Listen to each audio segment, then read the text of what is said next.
Most people think duplication builds teams. It doesn't. Motivation might start momentum, but it doesn't sustain it.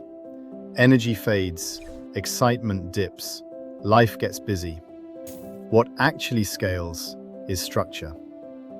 If your team needs constant explanation, long voice notes, or motivation calls just to take action, you don't have duplication. You have personality dependence. Real duplication begins with clarity.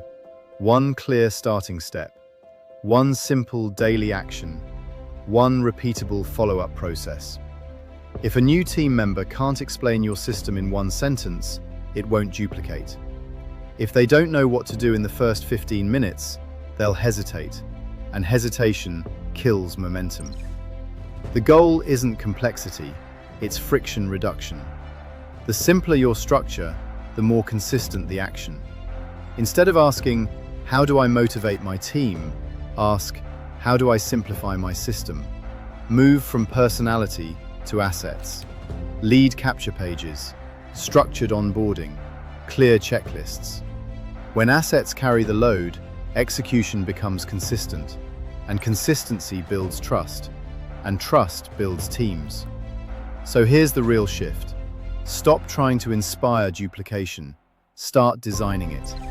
Because duplication doesn't build teams, systems do.